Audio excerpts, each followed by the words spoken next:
Napatanong na lang si Gu Xuanchen rito na kung dahil ba raw ito sa lugar na ito na alchemy space na mayroong maraming herbs at spiritual energy kaya kayang niyang makipagkomunikasyon sa isang mental method na ito at nakakarinig rin siya rito ng isang bagay na hindi pa niya narinig noon at kung naramdaman ba raw siya ng method na ito.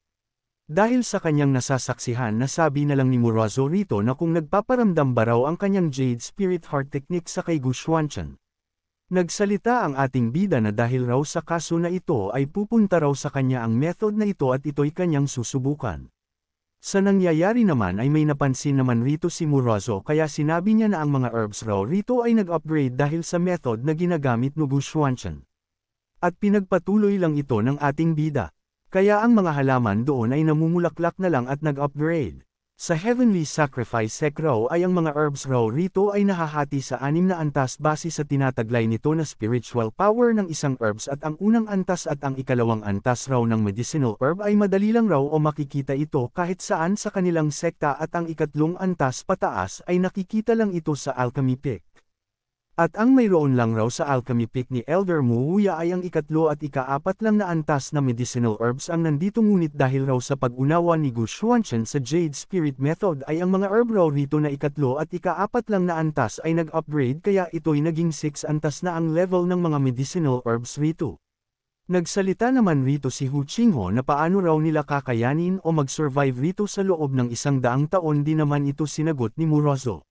Bagkus nagbigay galang si Murazo sa ating bida at nagsaad na si Gu Xuanchen raw ay nakaya nitong maintindihan ang Dragon Ancestor Projection at pati na rin ang kanyang Jade Spirit Heart Method na galing sa kanyang pamilya. Kaya hindi raw siya na may kukumpara sa ating bida. Sabi pa ni Murazo na ang kanyang lolo Muhuya raw ay nag-ayos ng kasal sa kanya at sa lalaki na si Hanshou na isa sa mga 3 son ng Heavenly Sacrifice Sect at ang nais lang raw niya ay mag-aral ng alchemy at hindi niya raw pinapahalagahan ang kanyang mapapangasawa na si Hanshou kaya nagpasya na raw siya. Na magandang ideya raw na manatili raw siya rito ng 100 taon rito para masubukan niya ang kanyang nais rito na mag-insayo at hindi na raw niya paproblemahin na kung ikakasal raw siya at kung sino ang kanyang mapapangasawa kaya nagsalita naman rito si Hu Qingho na dahil raw sa sinabi nito ay mag-insayo rin siya rito kasama siya. Kaya sinabihan na sila ni Gu Xuanchen na ipagpatuloy lang raw nila Murazo na mag-insayo rito dahil sila raw ay may magandang kakayahan kaya tiyak na makakamit nito ang pinakamataas. Makalipas ang ilang oras ay umalis na doon si Gu Xuanchen para gawin ang kanyang gagawin na hakbang. At nagsimula na nga siya na nag-refine ng peel.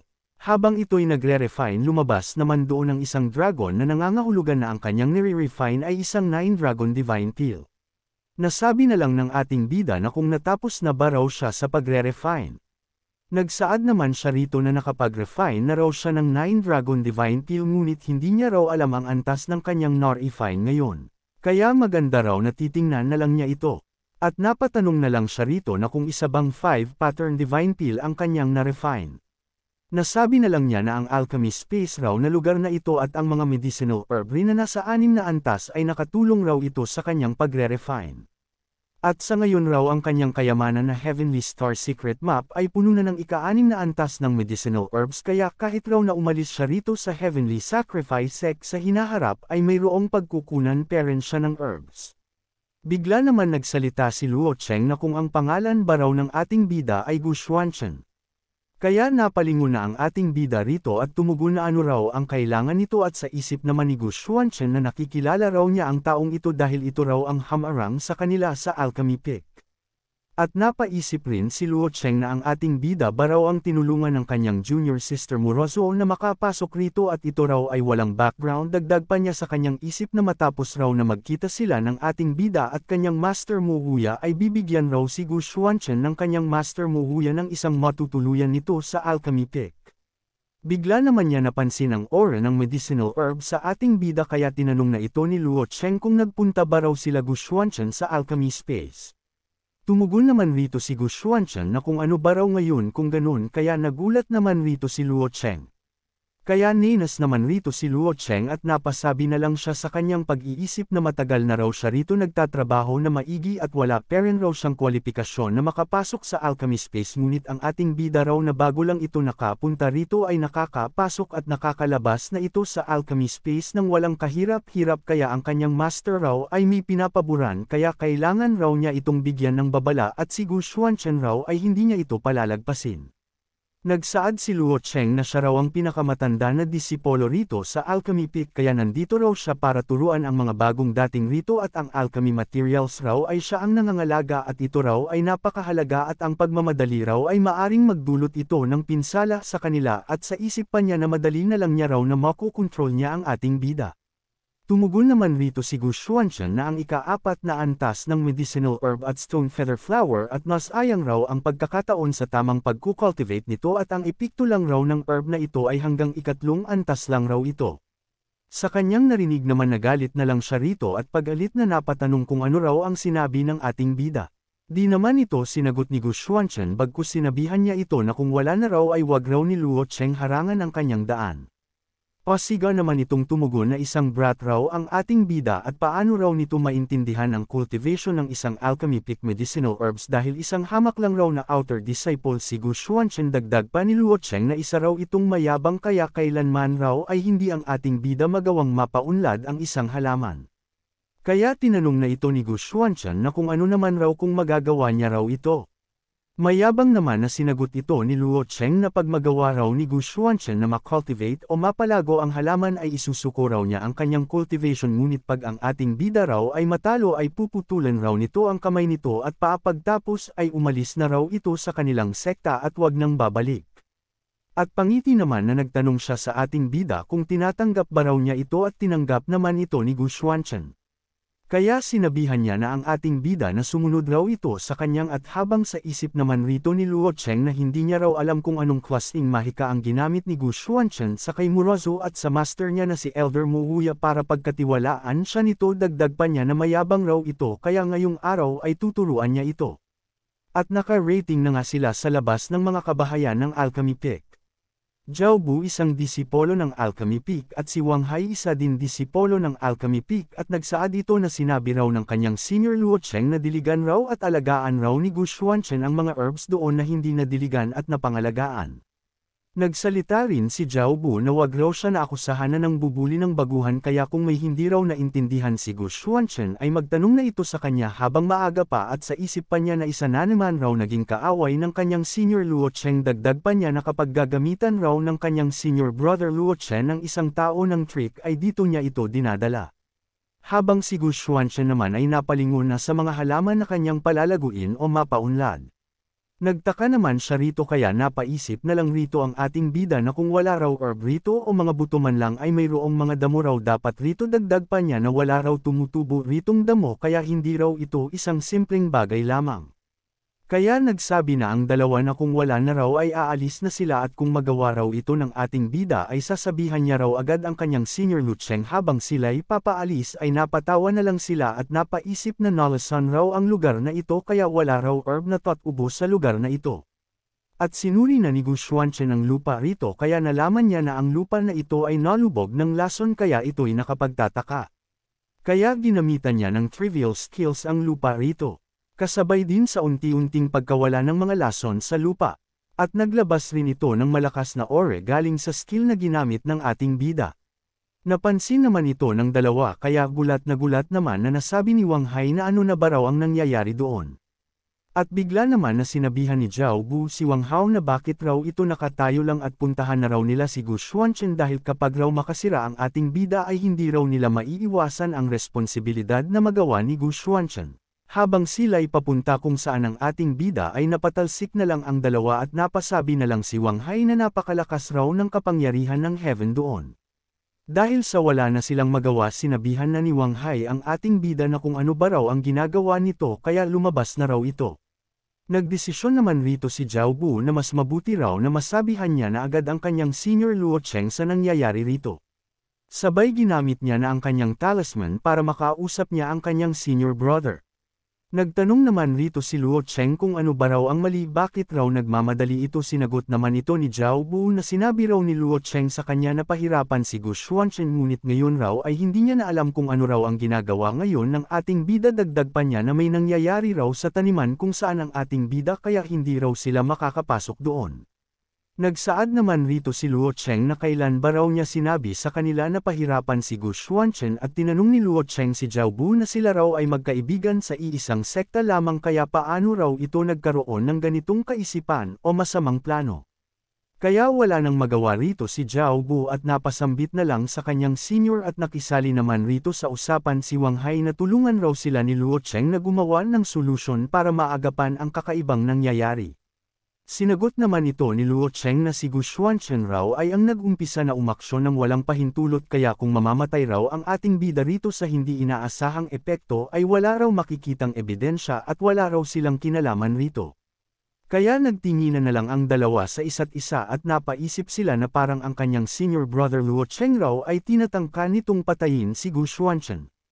Nagsalita si Luo Cheng na kung naiintindihan ba raw ito ng dalawa, at sinagot naman ito nila Wang Hai na naiintindihan raw nila ito at sila na raw bahala sa ating bida. Nagsaad naman rito si Zhao Bu na hintayin na lang raw nila si Gu Xuanchen bago sila kikilos, at pagkatapos ay kasuhan raw nila ang ating bida ng pagwasak nito sa medicinal field o taniman, habang si Wang Hai naman ay napalingon na lang dahil sa ito'y may napansin. Sabay ito nagsalita na tingnan raw yun ni Zhao Bu. At nakita nila ang mga herb na napatubo ni Gu Xuanchen, kaya nasabi na lang nila na ang herbs raw na ito ay magkatulad raw ang kalidad nito sa herbs ng Alchemy Peak na pagmamay-ari ng kanilang Master Mu Wuya, kaya napatanong ito na kung paano raw ito nagawa ng ating bida. At humakbang naman rito si Gu Xuanchen. At nagsalita na bumalik raw agad ang dalawa rito at tila nakapag-desisyon na ito. Di naman ito sinagot ng dalawa, bagkus nagtanong lang rito si Wang Hai sa kay Zhao Bu kung sasabihin ba raw nila ito sa kanilang senior brother Luo Cheng. Binatukan naman ito ni Zhao Bu at sinabihan niya ito na idiot raw ito at si Gu Xuanchen raw ay nagawa nitong magpatubo ng mga magandang herbs, kaya kung tutuperin ba raw talaga ni Luo Cheng ang kanyang pinanggako at kung maging ligtas ba raw sila. Tumugon naman rito si Wang Hai na kung ano na raw ang kanilang gagawin dahil si Gu Xuanchen raw ay nagawa nitong magtanim ng magandang mga herbs, kaya wala na raw silang dahilan na mapatay nila ito. Kaya sinagot naman ito ni Zhao Bu na sino raw nagsabi na hindi nila gagawin ang kanilang masamang binabalak sa ating bida. Kasabay din itong naghanda ng pag-atake at wawasakin niya raw ito. At pinakawalan na nga niya ang kanyang atake, kaya nagkawatak-watik na nga ang tinamaan nito ng mga herbs o mga halaman. Sabay din na nagsaad rito si Zhao Bu na si Gu Xuanchen raw ang nagwasak sa medicinal herb, kahit siya naman talaga, habang sa isip pa niya na sigurado raw na nagnakaw lang talaga si Gu Xuanchen ng isang tool mula sa outer disciple, kaya nagawa nitong mapatubo ang mga halaman ng walang kahirap-hirap, kaya aasikasuhin niya raw ito para sa kanya raw mapupunta ang kayamanan nito. Nagsalita naman rito si Gu Xuanchen na kung gusto ba raw nila siya na akusahan o frame up. Tumugon naman rito si Zhao Bu na kung may sisihin raw ang ating bida rito ay ang sarili raw ang sisihin nito dahil malas lang talaga ito, sabay din itong pasugad na sa kay Gu Xuanchen. Nagpalabas naman rito si Gu Xuanchen ng isang malakas na apoy na ore, kaya si Zhao Bu ay napahinto na lang at kasabay din ang pag-apoy ng paligid. Kaya siya ay napasigaw na lang dahil nagliyab na ang kanyang katawan. Kasabay din itong sumabog na lang.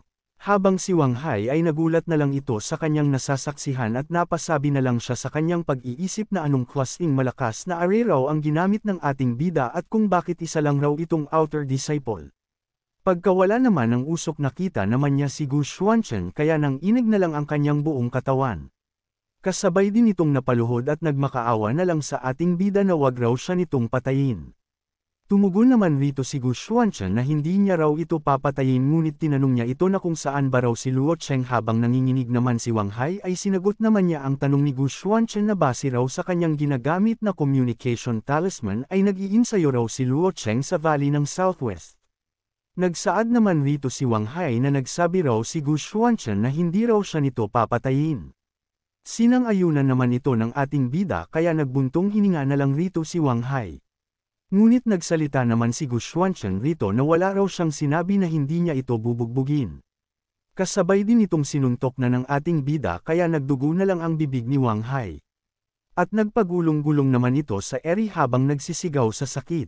Punta naman tayo sa valley kung saan si Luo Cheng. Nagsalita si Luo Cheng habang ito'y nakangiti na si Gu Xuanchen raw ay kinalaban siya nito kaya ngayon ay tiyak raw na naging pataba na raw ito sa medicinal field at napaisip na kapag tatanungin raw siya ng kanyang master Muwuya tungkol rito ay sasagutin lang raw niya ito na binalaan raw niya si Gu Xuanchen ngunit nagpatuloy lang ito kaya na-trigger nito ang restriction sa medicinal field kaya ito namatay. Nagsalita naman rito si Gu Xuanchen na si Luo Cheng raw ay proud na proud ito sa sarili at may pahabol pa ang ating bida na isang pag-atake rito. Kaya napaiwas na lang si Luo Cheng rito at nagtanong kung sino raw ang dumating. Sinagot naman ito ni Gu Xuanchen na nandito raw siya para wasakin ang cultivation ni Luo Cheng. Nakilala naman ito ni Luo Cheng kaya ito'y naghanda na ng pag-atake at nagsaad na hindi pa pala patay si Gu Xuanchen. Nagsalita naman rito ang ating bida na kung gusto ba raw ni Luo Cheng ang kanyang buhay at sabay naghanda ito ng pag-atake. At nagsabi na wala raw itong kwalifikasyon sa pagkuha ng kanyang buhay sabay pinakawalan niya na ang kanyang atake kaya tinamaan naman rito si Luo Cheng kaya ito'y nagulat na lang sa lakas ng atake ng ating bida. Kasabay din itong kinuha na ni Gu Xuanchen habang ito'y nagsisigaw at walang magawa. Habang pinagpawisan si Luo Cheng ay tinanong nito si Gu Xuanchen na kung sino raw ito dahil ang ating bida raw ay hindi talaga isang outer disciple ng kanilang heavenly sacrifice sect. Nagsalita naman rito si Gu Xuanchen na ang taong patay na ay walang kwalifikasyon na malaman ito sabay din na pinatahimik niya na si Luo Cheng kaya ito'y napasigaw na lang ng malakas. Punta naman tayo sa kay Han Shou na isa sa three son ng heavenly sacrifice sect. Habang nakatayo lang doon si Han Shou at may nakahandusay naman doon na isang babae. Habang nagpapalabas ng oras si Han Shou ay nagsaad ito na masarap raw ito ngunit nakakaramdam raw siya ng pagkahina. Dumating at nagtanong naman rito si Chu Qinghai sa kanyang junior brother Han Shou kung tapos na ba raw ito. At nagtanong rin ito na kung bakit raw mayroong taong patay rito at nandito raw sila sa heavenly sacrifice sect kaya dapat raw magpigil si Han Shou sa paggamit ng forbidden technique. Sinagot naman ito ni Han Shou na isang simpleng disipolo lang raw ito ng outer disciple kaya madali lang raw nila ito maaayos. Dagdag pa niya na kung nabahala ba raw ang kanyang senior brother rito at ngayon raw ay malapit na magaganap ang paligsahan sa kanilang sekta kaya kailangan raw niya na gamitin ang Joyful Power Symbiotic Essence para mabilis niya na mapaunlad ang kanyang cultivation at sabay din na tinanong niya ang kanyang senior brother Luo Cheng na paano raw niya mapaunlad ang kanyang cultivation ng mabilis. Tumugon naman rito si Chu Qinghai na kung paano raw nito mapaunlad ang sarili nito at nagsalita naman rito si Han Shou na matagal na raw siya na walang pag-unlad dahil raw sa kahinaan ng mga outer disciple at hindi nila kayang tiisin ang pagkolekta niya sa enerhiya ng mga outer disciples at mabilis raw ang oras kaya kailangan niya ng isang babae na may katamtaman na cultivation. Dahil doon tinanong naman ito ni Chu Qinghai na kung ano raw ang nais gawin ngayon ni Han Shou. Tumugon naman rito si Han Shou na kailangan raw niya ang tulong ng kanyang senior brother Chu Qinghai. Punta naman tayo sa Alchemy Hall lobby nagsaad si Elder Muwuya na sa tagal raw ng panahon na pinagkatiwalaan niya si Luo Cheng at hindi niya ito inaasahan na makipagsabuatan ito sa kay Wang Hai at Zhao Bu para patayin ang ating bida dahil sa inggit kaya't dapat raw nila sisihin ang kanilang sarili sa nangyari sa kanila. At kasalanan din naman raw niya ito dahil hindi niya nadisiplina sila ng maayos at salamat na rin raw na nakaligtas rito si Gu Xuanchen at tumugon naman rito ang ating bida na isang maliit lang raw na taktika ang kanilang ginawa kaya hindi raw siya nila kayang saktan. May biglang nagulat naman doon na isang disipolo na may bisita raw na dumating sa labas ng kanilang alchemy peak kaya tinanong na ito ni Elder Wuya kung sino raw ang dumating. Sinagot naman ito ng disipolo na ang ikatlo raw sa three son ng Heavenly Sacrifice sect na si Han Shou ang dumating kaya pangiti naman na nagsalita si Elder Muwuya na papasukin raw nito si Han Shou rito. Nagtanong naman rito ang ating bida na kung tungkol ba raw ito sa kasal at sinang-ayunan naman ito ni Elder Muwuya at siguro raw ay dumating rito si Han Shou para sa kasal nila sa kay Murazo habang sa isip naman ni Gu Xuanchen na naalala raw niya na sinabi na ito ni Murazo sa kanya tungkol sa kasal nito sa kay Han Shou ngunit hindi raw ito gusto ni Murazo na mapakasal rito at hindi ito samasang-ayon. Nagsalita naman si Elder Mo Wuya na noong panahon raw ang kanyang katawan ay inagaw ng masamang espiritu habang nagre-refine siya ng eliksir at dahil doon nanganganib raw ang kanyang buhay at sabi pa niya na sa katunayan raw ang kanyang pinakamatandang disipolo ay ang ama ni Han Shou na si Han Tian at ang disipolo raw niya na si Han Tian ay binigay nito ang kalahating cultivation nito sa kanya. At dahil si Han Tian ay nawala na raw ng kalahati ng kanyang cultivation ay hindi niya naibsan o nakayanan ang epekto ng kanyang nawala na kapangyarihan o cultivation kaya makalipas ang ilang sandali si Han Tian ay sumakabilang buhay na at naiwan nito ang kanyang nag-iisang anak na si Han Shou at kapag lumaki na raw ang kanyang apo ay ipapakasal niya ito sa Han family. At siya raw ay nagpaplano na dalhin si Han Shou rito upang turuan niya siya ng paraan ng alchemy at personal raw niya na linangin ang kanyang personal na cultivation ngunit wala raw talento o katangian si Han Shou pagdating sa alchemy kaya pinayagan na niya ito na sumunod sa kanila. Chu Qinghai at Gan Shanyu sabi pa niya na mayroong pagkasuklam raw si Murozo sa kasal na ito kaya nagtanong na ang elder na kung nagkamali raw siya rito. Hindi naman rito nagsalita si Gu Xuanchen at dagdag pa ni Elder Mu Wuya na kalimutan na lang raw ni Gu Xuanchen ang kanyang mga sinabi dahil isang damdamin lang raw ito ng isang matanda na tulad niya kaya mauna na raw si Gu Xuanchen na bumaba. Dumating naman doon si Han Shou at sabay din itong nagsalita na kahapon lang raw siya nakabalik kasama ang kanyang senior brother Chu Qinghai ngunit hindi pa raw niya nabisita si Murozo at sinabihan naman ito ni Elder Mu Wuya na pumasok na raw ito at wag na masyadong formal. Habang si Han Shou ay naglalakad doon ay nagtagpo naman ang mga landas nila ng ating bida. At may napansin naman rito si Gu Xuanchen sa kay Han Shou kaya napalingon na siya rito at napaisip na may kakaiba raw sa aura ni Han Shou. Dahil sa hindi ni Han Shou nakita si Murozo ay nagsabi na ito na parang wala raw rito si Murozo kaya nagsalita na rito si Elder Mu Wuya na si Murozo raw ay nasa seclusion ngayon at kung nandito ba raw si Han Shou para pag-usapan ang kasal nito sa kay Murozo dagdag pa niya na bagaman raw siya ay ang nag-ayos ng kanilang kasal ay hindi niya raw ngayon mapipilit si Murozo na makasal ito. Sinagot naman rito si Han Shou na yun nga ang pinunta niya rito ang pag-usapan ang kasal at sabi pa niya na kung hindi raw gusto ni Murozo na makasal ay ibasura na lang raw ang kanilang kasal kaya napatanong na lang rito ang elder kung ano ba raw ang ibig sabihin nito.